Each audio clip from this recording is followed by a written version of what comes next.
A very warm good morning to all of you. आप सभी का हमारे चैनल द स्टडी टेक में स्वागत है। So in this video we are going to discuss the complete Hindu newspaper analysis of 4th of October 2022। 4 अक्टूबर 2022 के जितने भी इंपॉर्टेंट आर्टिकल एंड एडिटोरियल होंगे उनको हम डिस्कस करेंगे। सो वीडियो बहुत ज़्यादा इंपॉर्टेंट है, specially for all those student who are preparing for competitive exams as well as this video is bilingual. It means I will explain in Hindi and English so that आपको language की problem कहीं से भी ना हो।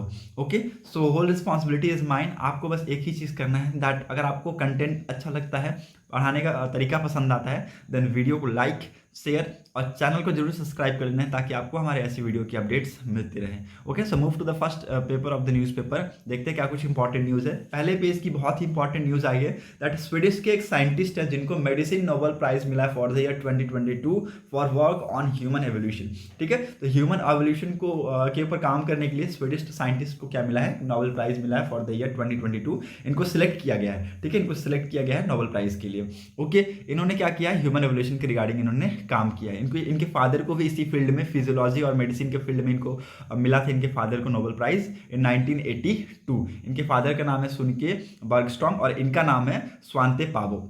ठीक है, it's very important. Genome को इन्होंने पढ़कर और यहाँ पर ह्यूमन रेवोल्यूशन के ऊपर इन्होंने काम किया है। ठीक है, again it's very important. Centre ने कहा है टीवी चैनल्स और न्यूज़ वेबसाइट्स को कि जो आप ऑनलाइन बेटिंग एड्स देते हैं ना, उसको रिमूव कीजिए। ठीक है, उसको रिमूव कीजिए, इट्स वेरी इंपॉर्टेंट। जो इन्फॉर्मेशन एंड ब्रॉडकास्टिंग मिनिस्ट्री है, इन्होंने मंडे के दिन एडवाइस किया है news websites and OTT platforms, private TV channels कि आप यहाँ पर रिफ्रेन का मतलब होता है टू स्टॉप। ठीक है, टू स्टॉप फ्रॉम पब्लिशिंग और broadcasting advertisement of online betting platforms. ठीक है, तो ऑनलाइन बेटिंग प्लेटफॉर्म्स के जो एडवर्टाइजमेंट है उसको बंद करने के लिए यहाँ पर एडवाइजरी जारी कर दिया गया है सेंटर के द्वारा। It's again very important. Okay, government क्या कर सकती है, अप्सपा जो है उसको हटा सकती है in 4 states. Again very important है article after Naga peace pact. ठीक है, अगर नागा पीस पैक्ट साइन हो जाता है तो गवर्नमेंट अप्सपा जो कि arm force special protection act है इसको हटा सकती है। It's very important. ये आर्मी को एक अनब्रिडल पावर दे देती है टू किल और arrest anyone on an act of contravention of law. ठीक है, it's very important. It's very important again. Okay, centre क्या गया है, centre engaged in discussion with the nationalist socialist council of India. ठीक है, तो national socialist council of India of Nagaland not India of Nagaland and 7 Naga national political groups to find solution of Naga political issue. ठीक है, तो Naga political issue के regarding solution find करने के लिए जो सेंटर है it engage with the discussion of national socialist council of Nagaland and 7 Naga national political groups. ठीक है, तो इनके साथ अभी इंगेज है, बातचीत कर रही है। देखते हैं क्या कुछ इंपॉर्टेंट यहाँ से डिसीजन निकल के आएंगे। अगर ये चीज़ें सक्सेसफुल हो जाती है, ठीक है, अगर जो नागा पीस पैक्ट है ये साइन हो जाता है तो 4 स्टेट में हम देख सकते हैं जहाँ पर एक्चुअली क्या किया जाएगा, यहाँ से अप्सपा हट जाएगा, Assam, Manipur, Nagaland and Arunachal Pradesh. It's very important. ये जो 4 स्टेट्स हैं इन चारों स्टेट में अप्सपा है और यहाँ पर आर्म्ड फोर्स को पावर दिया गया है up to the havildar level. ठीक है, तो हवलदार के जो ऊपर वाले रैंक है उनको पावर दिया गया है कि वो अरेस्ट कर सकते हैं, किल कर सकते हैं। ठीक है, तो उनको अनब्रिडल पावर दी गई है। ओके, हम यहाँ पर देखेंगे कि जो आसाम है, आसाम की यहाँ पर असम और नागालैंड इनकी जो एक्सटेंशन है अप्सपा वो बढ़ा दी गई है, 31 मार्च तक बढ़ा दिया गया है, ये हम यहाँ पर देखेंगे। ओके, और अगर अप्सपा जिस एक्ट पे, जिस स्टेट पे या फिर जिस एरिया में लगाया जाता है तो वो एरिया डिस्टर्ब्ड एरिया घोषित कर दिया जाता है। Okay, second very important. Okay, और असम ऐसा एक स्टेट है जहाँ पर कंटिन्यूसली अप्सपा इंक्रीज किया जा रहा है, मतलब एक्सटेंशन किया जा रहा है यहाँ पर अप्सपा। ठीक है, यहाँ बढ़ाए जाते हैं। Okay, now move to the next important news. यहाँ पर और कुछ नहीं है, हम नीचे से आते हैं। ठीक है, देखते हैं क्या कुछ इंपॉर्टेंट न्यूज़ है हमारे पास। हाँ, यहाँ से स्टार्ट करते हैं। Okay, from the last one से स्टार्ट करेंगे। फर्स्ट पेज के बाद हमको लगता है सीधा लास्ट पेज पे ही आपका आर्टिकल्स में। ठीक है, उसके बाद तो आपको सीधा एडिटोरियल आना पड़ता होगा। Okay, move to the next one. यहाँ पर बिजनेस सेक्शन में कुछ भी इंपॉर्टेंट न्यूज़ नहीं है। ओके, यहाँ पर कुछ इंपॉर्टेंट नहीं है। हाँ, यूके की जो हालत थी मे भी हो सकती है आने वाले टाइम में सुधर जाए। ठीक है, एक टाइम पे ऐसा हो गया था कि यूके ऐसा देखने लगा था कि अब IMF के पास जाना पड़ेगा। एक्चुअली हुआ क्या था, देखिए हुआ क्या था, अभी भी सिचुएशन हार्श ही है, हम नहीं बोल सकते हैं। जो यूके की जो नए प्राइम मिनिस्टर बनी थी लीज ट्रस्ट, उन्होंने सोचा था क्या कि जो उनकी कंट्री में जो बिलीनियर्स है मिलीनियर्स है उनको क्या करेंगे, टैक्स में ये कट दे देंगे, ठीक है, टैक्स कट दे देंगे। उससे क्या होगा, इनके पास पैसा बचेगा, ठीक है, इनके पास क्या होगा, पैसा बचेगा और ये क्या करेंगे, कंट्री में इन्वेस्ट करेंगे, ठीक है, कंट्रीज में वेरियस प्रोजेक्ट्स में, इंफ्रास्ट्रक्चर डेवलपमेंट में, ठीक है, अपनी इंडस्ट्रीज खोलेंगे। इससे क्या होगा, इंप्लॉयमेंट रेट बढ़ेगा, ठीक है, इंप्लॉयमेंट रेट बढ़ेगा तो ऑफकोर्स इकोनॉमी बढ़ेगी, इकोनॉमी बढ़ेगी तो क्या, कंट्री का लेवल ऊंचा होगा। ऑफकोर्स ये सारी चीजें इन्होंने सोचा था। बट अब क्या, जैसे ही इन्होंने टैक्स कट दिया तो जो प्राइवेट इन्वेस्टर थे, जो बिलीनियर्स थे, जो मिलीनियर्स थे, उन्होंने क्या किया, टैक्स में तो उनको छूट मिल गया, ठीक है, अब वो क्या किए, पैसा को बचाकर अपने पैकेट में डाल लिए, ठीक है भाई। अब डेवलपमेंट तो जब होगी ना, जब वो इन्वेस्ट करेंगे। अब कोई ऐसा कानून या फिर कोई ऐसा एक्ट तो पास किया नहीं गया है कि उनको फोर्सफुली बोला जाए भैया आप इन्वेस्ट करो, ठीक है, आप जबरदस्ती करो तो करो, ठीक है, ऐसा तो कुछ बोला नहीं गया है। तो उन्होंने क्या किया, टैक्स कट गवर्नमेंट ने दिया और जितना भी सारा पैसा था उन्होंने क्या किया, अपने पैकेट में रख लिया, ना ही कोई इन्वेस्टमेंट कर रहे ना ही कुछ, ठीक है। तो ये जो टैक्स कट दिया गया था, इसकी वजह से जो पाउंड की जो बुरी तरीके से धुलाई हो रही थी ना, वो आप देख सकते हैं। वो एक टाइम पे, अभी आज की डेट में बहुत ज़्यादा वीक हो गया है पाउंड, यहाँ पे मैं आपको इसके थ्रू ये बताना चाहता हूँ। Okay, now move to the next important news. मनरेगा to find fund work to reverse desertification of land across the states, ठीक है।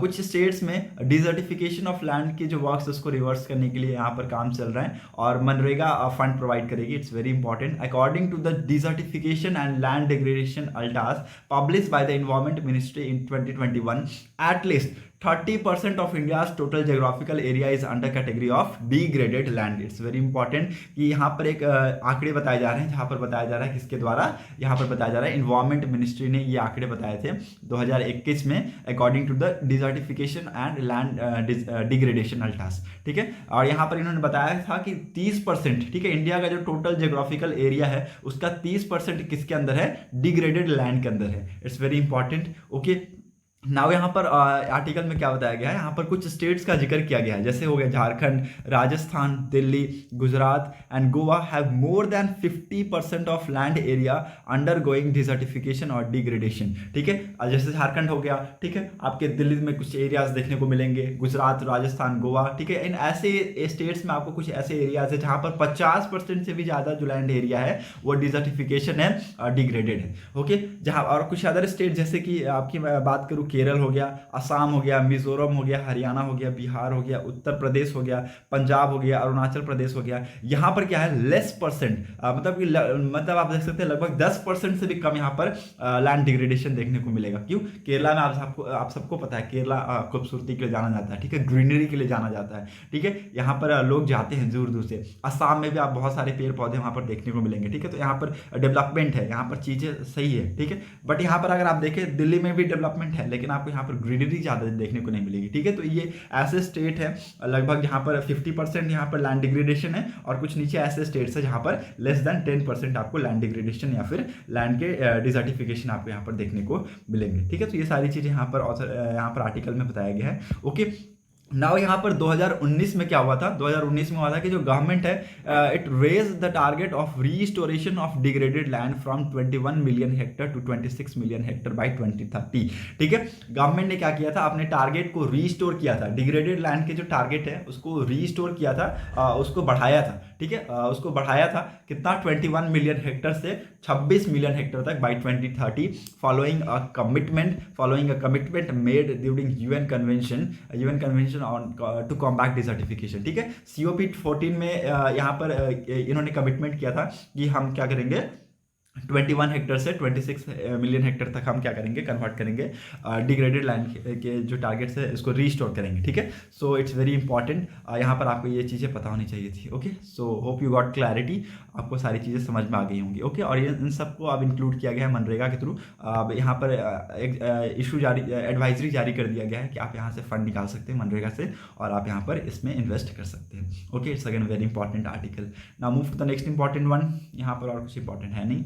Okay, induction of indigenously built light compact helicopter mark a new chapter. यहाँ पर बात कर रहा हूँ मैं प्रचंड की। ओके, प्रचंड जो कि बहुत ही इंपॉर्टेंट है आप सबके लिए, ठीक है, इसको लिख लीजिएगा, इट्स वेरी इंपॉर्टेंट। इसका इंडक्शन एक बहुत ही इंपॉर्टेंट मूव होगा, ठीक है, बहुत ही इंपॉर्टेंट एक मूव होगा in the Indian air force. Okay, induction of indigenously developed and designed light combat helicopter add unique capabilities, ठीक है, it's add unique capabilities to combat potential of Indian air force and mark a new chapter, ठीक है, it's very important.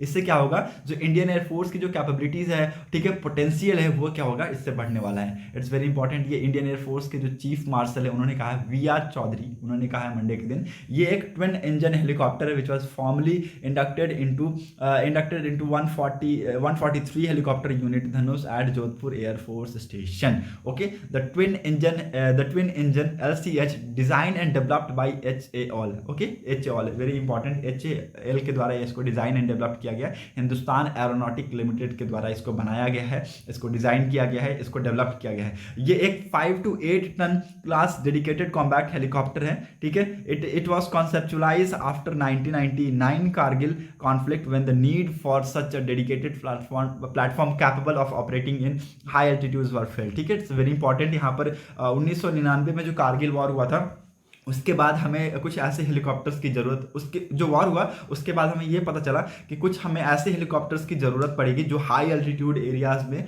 और capable हो, war करने में potential उसकी बहुत ज़्यादा हो, ठीक है। सो इसी एम्स और इसी मकसद के साथ इसको बनाया गया है, ठीक है। जिस हेलीकॉप्टर का जो रेडियस है, कॉम्पैक्ट रेडियस है, ये लगभग 500 किलोमीटर है and go up to a service ceiling of 21,000 feet, ठीक है। तो लगभग 21,000 फीट तक ये जा सकता है और ये बहुत ही ज़्यादा ईजिली ऑपरेट किया जा सकता है in high altitude area such as Siachen glaciers, ठीक है। तो ऐसे एरियाज में बहुत ही ज़्यादा कैपेबल है, बहुत ही ज़्यादा कैपेबल है इन वर्किंग। ओके, सो ये एक पोटेंशियल को इंडियन एयरफोर्स की जो पोटेंशियल है, कैपेबिलिटीज़ है, उस सबको क्या करेगा, इंक्रीज करने वाला है in the near future. Okay, so it's very important, आपको इसका नाम याद रखना है। प्रचंड, आप देख सकते हैं, बहुत ही ब्यूटीफुल लिख है, आप देख सकते हैं इस हेलीकॉप्टर का।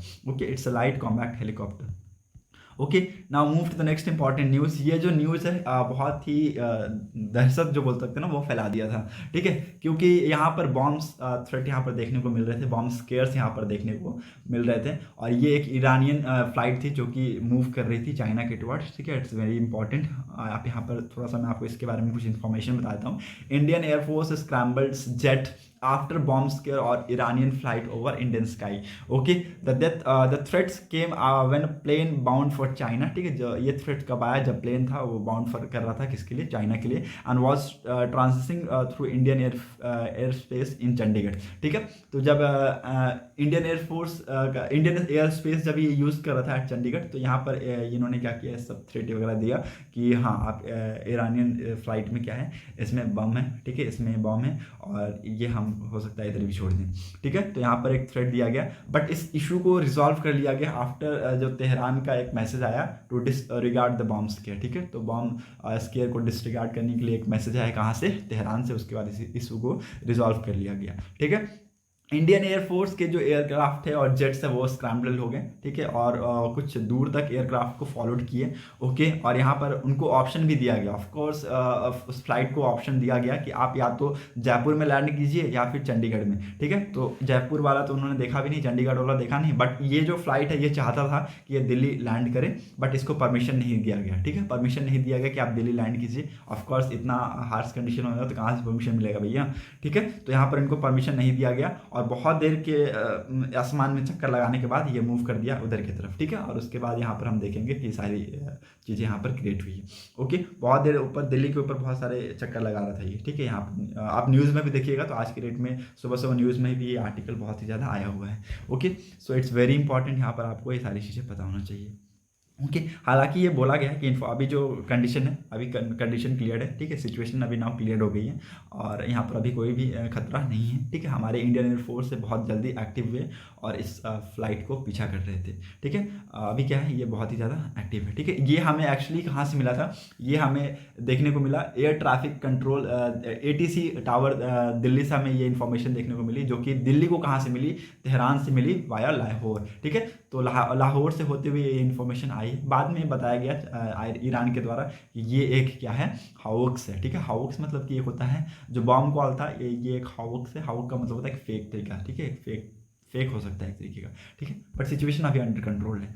ओके, सो आपको इसमें टेंशन लेने की जरूरत नहीं है, गवर्नमेंट काम कर रही है इसके रिगार्डिंग, ठीक है, और अभी एजेंसीज इसके ऊपर काम करेगी। Okay, now move to the next important thing that what are the changes in the UAE immigration rules, ठीक है, इट्स अगेन वेरी इंपॉर्टेंट। यहाँ पर अगर इमिग्रेशन की मैं बात करूँ, यूएई के इमिग्रेशन रूल्स में कुछ चेंजेस हुए हैं और वहाँ पर उसकी मैं बात करूँगा, ठीक है। So the federal authority of identity, citizen, custom and port security began the trial runs of the advanced visa system on 6th of September. It was announced by the UAE cabinet led by Sheikh Mohammed bin Rashid Al Maktoum, the UAE vice president, prime minister and ruler of Dubai in April. Okay, इसको अप्रैल में actually इसको announce किया गया था, ठीक है, UAE के cabinet by Sheikh Mohammed bin Rashid Al Maktoum के द्वारा, ठीक है, it's again very important. Now कुछ चेंजेस है उसमें हम थोड़ा सा डिस्कस करते हैं, what are the changes. Okay, so the changes in the UAE visa rule can be broadly classified into 3 category, ठीक है, तो इसको ब्रॉडली 3 कैटेगरी में बांटा जा सकता है, एंट्री वीजा और यहाँ पर ग्रीन वीजा और यहाँ पर गोल्डन वीजा के तौर पे, ठीक है। यहाँ पर लिख लीजिएगा आप लोग ऐसे कि 3 कैटेगरीज में यहाँ पर बांटा जा सकता है। पहला क्या है, एंट्री वीजा, दूसरा क्या है, ग्रीन वीजा, ठीक है, तीसरा क्या है, गोल्डन वीजा, ठीक है। इसको ऐसे करके आप लोग नोट बनाकर लिख लीजिएगा। फॉर द फर्स्ट टाइम, पहली बार ऐसा हुआ है कि जो यूएई है इन्होंने इंट्रोड्यूस किया है entry visa that do not required a host और स्पॉन्सर फॉर विजिटर, ठीक है। ऐसा पहली बार हुआ है कि यूएई ने क्या किया है, इंट्रोड्यूस किया है एंट्री वीजा जिसमें आपको होस्ट और स्पॉन्सर की जरूरत नहीं है, जो भी विजिटर होंगे उसको स्पॉन्सर और होस्ट की जरूरत नहीं पड़ेगी। All entry visas will now be able for single and multiple entries, ठीक है। तो इट्स वेरी इंपॉर्टेंट, जो भी एंट्री वीजाज होंगी वो अवेलेबल होंगी फॉर द सिंगल और multiple entries and will be valid for 60 days, ठीक है, जो कि पहले 30 दिन था, अब नाउ इसको 60 डेज कर दिया गया है। इन 2020 गोल्डन वीजा वर इंट्रोड्यूस, ठीक है, तो 2020 में क्या हुआ था कि गोल्डन वीजास को इंट्रोड्यूस किया गया था और इसके थ्रू एक्चुअली क्या करता है, ये जो एक्सेप्शनली स्किल्ड फॉरेनर्स हैं to live, to work, to study in UAE without need for any national sponsor, ठीक है। तो एक्चुअली इस वीज़ा के थ्रू, जो गोल्डन वीज़ा है इसके थ्रू क्या होगा, जो एक्सेप्शनल स्किल्ड फॉरेनर्स हैं वो या तो अगर दुबई में रहना चाहते हैं, काम करना चाहते हैं या फिर स्टडी करना चाहते हैं, उनको कोई भी नेशनल स्पॉन्सर की ज़रूरत नहीं पड़ेगी विद दिस गोल्डन वीज़ा, ठीक है। तो ये इंट्रोड्यूस किया गया था 2020 में, ये आपको नॉलेज होना चाहिए, ठीक है, ये सारी चीज़ें आपको पता होना चाहिए क्योंकि इंडिया और अभी यूएई के बहुत सारे आगे आने वाले आप देखेंगे रिलेशन बहुत ही ज़्यादा बढ़ने वाला है इंडिया यूएई का, ठीक है। So it's very important. The new 5 year green residence visa, ठीक है, यहाँ पर मैं आपको बताऊंगा कि जो ग्रीन रेसिडेंस और गोल्डन वीज़ा है उसमें क्या चेंजेस किए गए वो मैं आपको थोड़ा सा यहाँ बता देता हूँ। जो न्यू 5 ईयर रेसिडेंस वीज़ा है, ग्रीन रेसिडेंस वीज़ा है, is aimed at attracting exceptional talent, ठीक है। इसका मेन मकसद क्या होता है कि अट्रैक्ट करते हैं एक्सेप्शनल टैलेंट्स को, स्किल्ड प्रोफेशनल्स को, फ्रीलांसर हो गए, इन्वेस्टर हो गए, ठीक है, एंटरप्रेन्योर हो गए, इन सबको क्या करते हैं, ये अट्रैक्ट करते हैं। It replace the previous resident visa that was valid only for 2 year, ठीक है। तो अब यहाँ पर इसको क्या किया गया है, जो प्रीवियस रेसिडेंस वीजा था जो कि वैलिड होता था 2 साल के लिए, इसको क्या किया गया है, इसमें रिप्लेस किया गया है।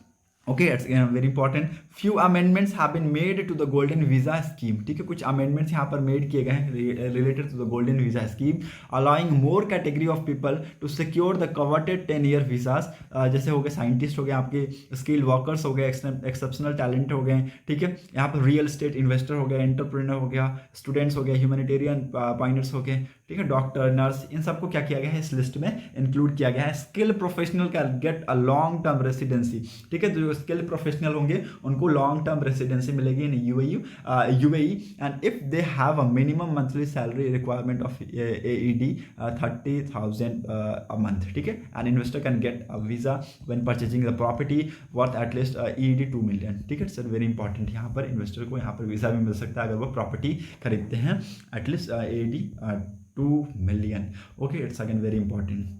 तो यहाँ पर कुछ चेंजेस किए गए जो मैंने आपके साथ डिस्कस किया। Hope you got clarity. Now move to the next important text and context का एक और इंपॉर्टेंट आर्टिकल आया हुआ है that the mediation bill 2021।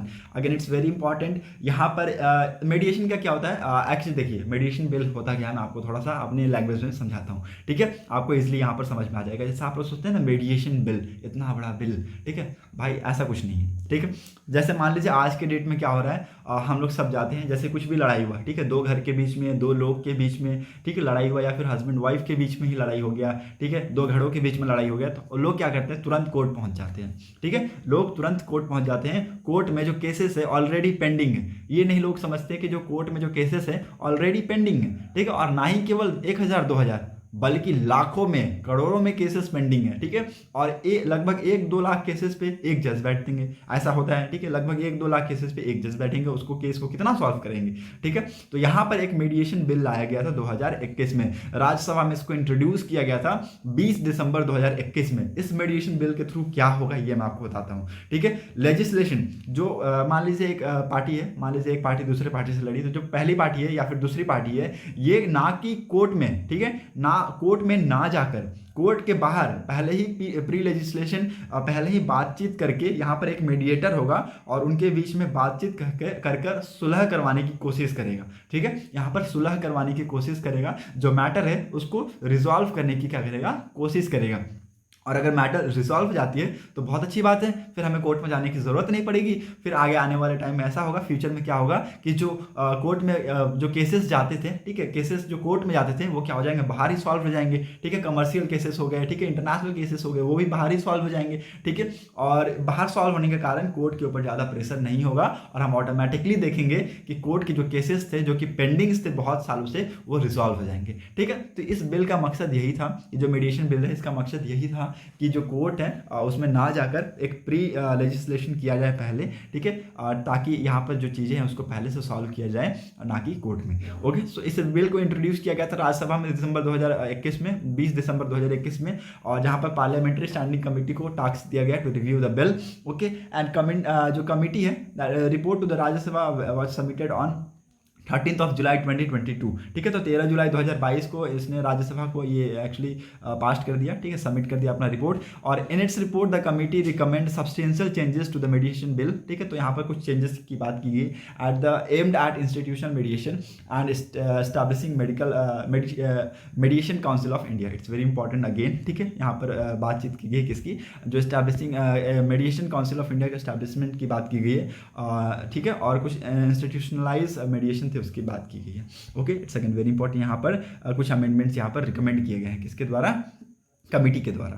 Okay, now यहाँ पर ऑथर के द्वारा बताया जा रहा है कि पहले से ना ही केवल मीडिएशन बिल, बहुत सारे ऐसे स्टेट हैं जो कि मीडिएशन के तौर पे बहुत सारे एक्ट चला रहे हैं। ठीक है, बहुत सारे ये हैं चीज़ें हैं यहाँ पर। ठीक है, आप यहाँ पर देखेंगे जो the code of civil procedure 1908 का ये जो है, अगर आप एक्ट देखें तो ये भी एक ऐसे मीडिएशन का ही काम करता है। ठीक है, the arbitration and conciliation act 1996 हो गया, ये भी एक मीडिएशन के तौर पर ही काम करता है। द कंपनीज एक्ट 2013, ये भी एक मीडिएशन के तौर पर ही काम करता है। ठीक है, हालांकि मीडिएशन नहीं है लेकिन मीडिएशन के तौर पर ही काम करता है। ठीक है, नाम तो इसके ऊपर ही चल रहा है, मीडिएशन के जैसे ही काम कर रहा है। द कमर्शियल जो कोर्ट एक्ट 2015 का है और जो कंज्यूमर प्रोटेक्शन एक्ट 2019 का है, ये भी एक क्या है, मीडिएशन के तरह ही काम करता है। The mediation and conciliation project committee of the supreme court of India describe mediation as a tried and tested alternative for conflict resolution. ठीक है, सो यहाँ पर mediation and conciliation project committee है, इन्होंने सुप्रीम कोर्ट ऑफ इंडिया को बोला कि mediation क्या है, एक ट्राइड और टेस्टेड अल्टरनेटिव है फॉर द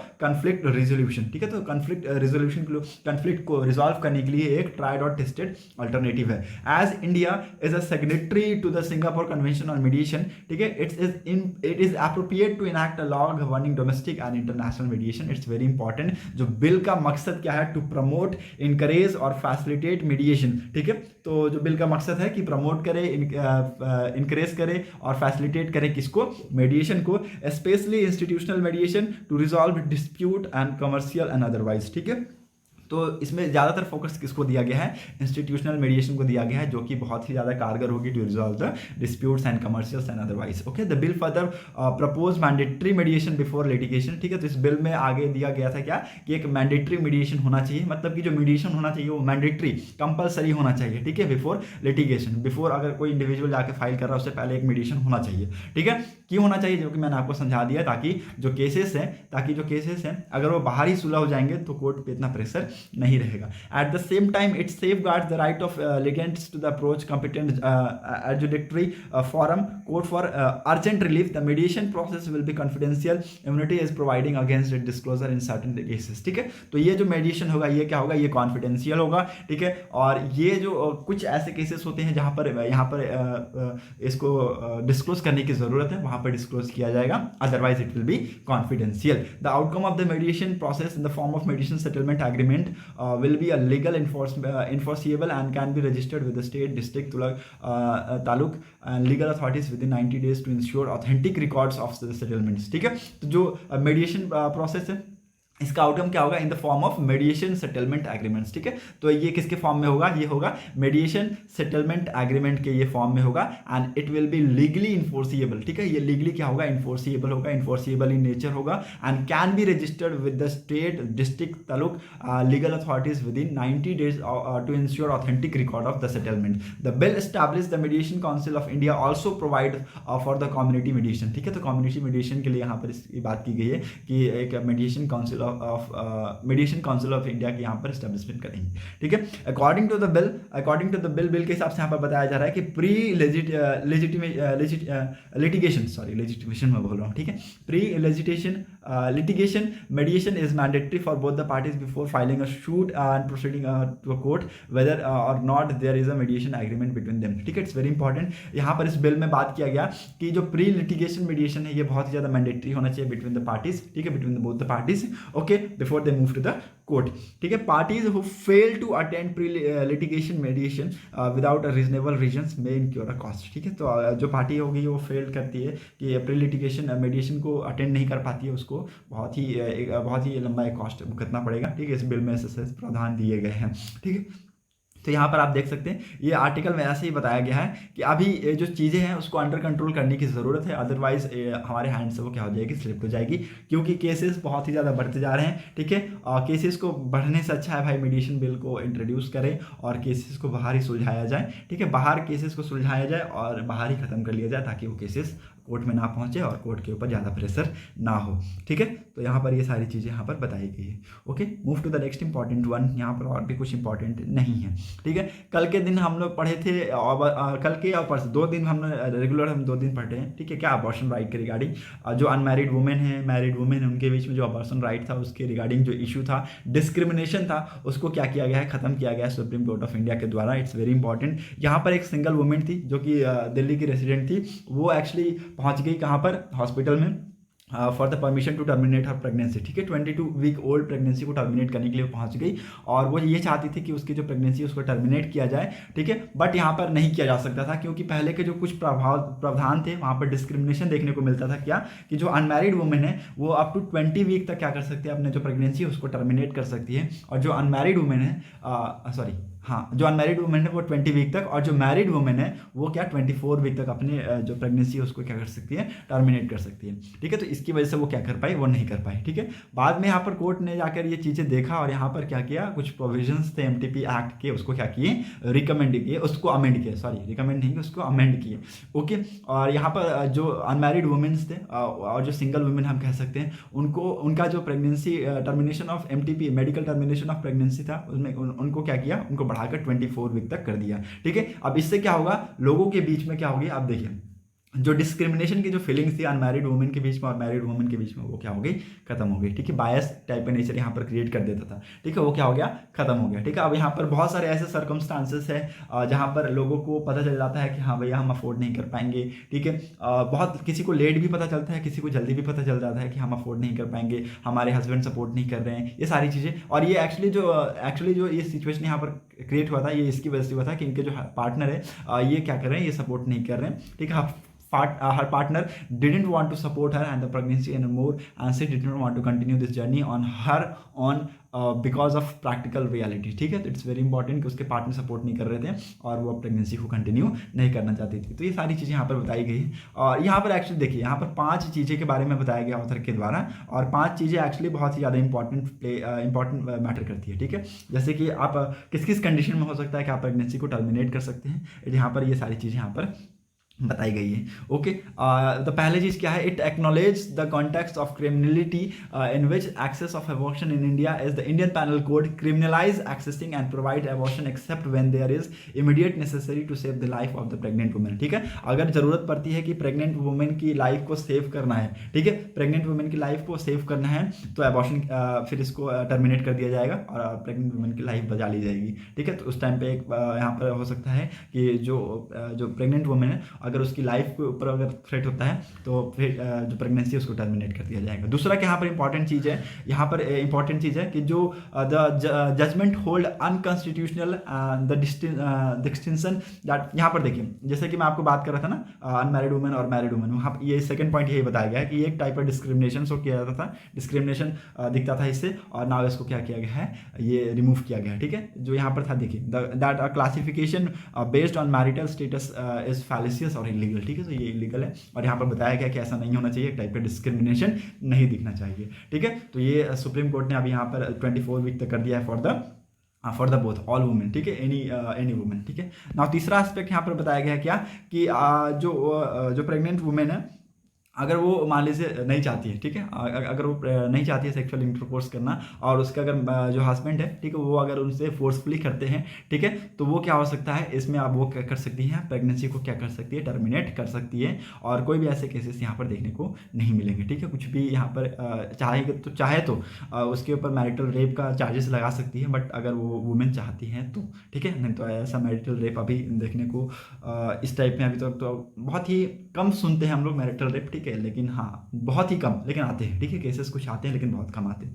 ठीक है, तो उस केसेस में क्या हो सकता है, अगर फोर्सफुली सेक्सुअली इंटरकोर्स किया गया हो, ठीक है, और एक टाइप का मैरिटल रेप किया गया हो, तो उस कंडीशन में क्या हो सकता है कि जो वुमेन है वो अपने प्रेगनेंसी को टर्मिनेट कर सकती है। ठीक है, यहाँ पर ये चीज़ें बताई गई है ना। चौथा चीज़ क्या बताया गया है कि access of safe and legal MTP service that adolescent girl who have indulge in, ठीक है, जैसे मान लीजिए अब क्या होता था कि मान लीजिए गर्ल है वो आगे प्रेग्नेंट होगी, ठीक है, और अब क्या हो, वो जो उसका हस्बैंड हो या फिर उसका जो बॉयफ्रेंड हो या फिर जो भी गर्लफ्रेंड हो, ठीक है, वो क्या करते हैं, उसको छोड़ देते हैं। ठीक है, उसको छोड़ देते हैं तो वो लड़की जाती है किसके लिए, अपने प्रेगनेंसी को टर्मिनेट करने के लिए। तो उसकी जो आइडेंटिटी है उसको क्या किया जाता है, उसको वहाँ पर हाईलाइट किया जाता है। वो क्या होता है, वहाँ पर जो मेडिकल ऑफकोर्स ये जाएगी हॉस्पिटल में और जो रिसेप्शन है वहाँ पर जाएगी, वहाँ पर बोलेगी कि मुझे अपने प्रेगनेंसी को टर्मिनेट करना है। तो वो ये जो हॉस्पिटल वाले हैं, रिसेप्शन है, ये क्या करते हैं, ये आप पुलिस को इन्फॉर्म कर देते हैं under protection of child from sexual offence act. ठीक है, तो इसके तहत वो पुलिस को इन्फॉर्म कर देते हैं और उस इंडिविजुअल की आइडेंटिटी है वो वहाँ पर हाईलाइट हो जाती है। ठीक है, यहाँ पर कोर्ट ने ऑर्डर किया है कि आप इंडिविजुअल की आइडेंटिटी है, जो प्रेग्नेंट वुमेन है उसकी आइडेंटिटी को डिस्क्लोज करने की ज़रूरत नहीं है in case of consensual sexual activity. ठीक है, कॉन्सेंशनल सेक्सुअल एक्टिविटीज के केस में आपको इसको हाईलाइट करने की ज़रूरत नहीं है। ठीक है, इट्स अगेन वेरी इंपॉर्टेंट, इसको कॉन्फिडेंशियल रखना है। ओके, नाउ पांचवा चीज़ यहाँ पर क्या बताया ऑथर के द्वारा, that fifth aspect is a recognition of the fact that the law is in current form is inclusive. ठीक है, ये क्या है, नॉन इंक्लूसिव है। ठीक है, ये क्या है, नॉन इंक्लूसिव है, and the terminology used in is exclusionary. ठीक है, and it also recognise the extra legal requirement. ठीक है, तो यहाँ पर एक्स्ट्रा लीगल रिक्वायरमेंट की जरूरत है, and that medical practitioner insist upon before providing MTP service only to the safeguard themselves due to contest of criminality. ठीक है, तो ये सारी चीज़ें यहाँ पर अबॉर्शन में इस आर्टिकल में बताया गया ऑथर के द्वारा। Okay, so it's was very important article, आपके लिए बहुत ज़्यादा इंपॉर्टेंट था। 2-3 दिन से एक्चुअली ये सारी चीज़ें आई हुई थी। आप सबको पता है, बहुत पहले से मैं बता रहा हूँ कि जो इंडियन रुपीज़ है वो लगभग डिक्लाइन करती जा रही है, धीरे धीरे वैल्यू गिरती जा रही है। आप अगेंस्ट अगर डॉलर देखें तो आज की डेट में 81.7 कुछ आसपास हो गया है। ठीक है, तो इतना ये 80 का जो आंकड़ा है वो क्रॉस कर गया है इंडियन रुपी अगेंस्ट डॉलर। ठीक है, और अगर मैं इंडियन फॉरेस्ट एक्सचेंज की बात करूँ तो लगभग $100 बिलियन गिरा है। ठीक है, $100 बिलियन की हमने गिरावट देखने को मिली है इसमें। ठीक है, और ये जो रुपी गिर रहा है इसके 2 फैक्टर बताए गए हैं। पहला अकाउंट डेफिसिट, ठीक है, जो कि बहुत ही ज़्यादा हाई प्राइस में हमने ऑयल खरीदा due to this Ukraine war. ठीक है, दूसरा क्या है, कैपिटल आउटफ्लो। ठीक है, capital outflow, it's again very important. Okay बाकी यहाँ पर और भी कुछ भी इंपॉर्टेंट है आर्टिकल में, आपको बस 2 ही 3 चीज़ें देखनी है कि जो हमने बैरल्स खरीदे पहले, ठीक है, 100 $100 पे जो हमने पर बैरल खरीदे हैं वो अब कितना 88 पे आ गया। तो इसके अगर हम देखें तो अगर पहले अगर हम ऐसे खरीदते या फिर अगर हम जो बैरल खरीदते वो इंडियन रुपीज़ में खरीदते हैं, ठीक है, इंडियन रुपीज़ में खरीदते हैं तो हमें इतना हानि नहीं देखने को मिलता, तो हमें इतना नुकसान देखने को नहीं मिलता। आप यहाँ पर देख सकते हैं क्लियर कट लिखा हुआ है यहाँ, let me show you, 1 minute. हाँ ऐसे, हाँ कभी कभी मेरे को ही समझ में नहीं आता। हाँ, in August the RBI allow domestic traders to settle their import and export bill in rupees, ठीक है। तो अगस्त में क्या किया आरबीआई ने अलाउ कर दिया डोमेस्टिक ट्रेडर को to settle their import and export bill in rupees, ठीक है, रुपीज में आप इंपोर्ट और एक्सपोर्ट कीजिए, ठीक है। Although project as a bold move to internationalise the rupees, it was essentially an effort to enable payment for crude oil that India buy from Russia in rupee, ठीक है। It's very important यहाँ पर क्या, यहाँ पर author ने बताया है कि जो एक प्रोजेक्ट है वो बहुत ज़्यादा बोल्ड मूव लिया है, ठीक है, बहुत ज़्यादा बोल्ड मूव लिया है and it is very much essential to make an effort to enable payment for a crude oil that in India purchase from Russia, ठीक है। अब हमें क्या है एक एफर्ट बनाने की ज़रूरत है, एक एफर्ट यहाँ पर बनाने की ज़रूरत है, मिलकर यहाँ पर काम करने की ज़रूरत है और एक पेमेंट सिस्टम बनाने की ज़रूरत है। जो हम रशिया से क्रूड ऑयल खरीदेंगे वो क्या हो, रुपीज़ में हो, ना कि डॉलर में या फिर रूबल में, ठीक है। रशिया से हम लेते हैं एक्चुअली रूबल में एक्सचेंज करते हैं,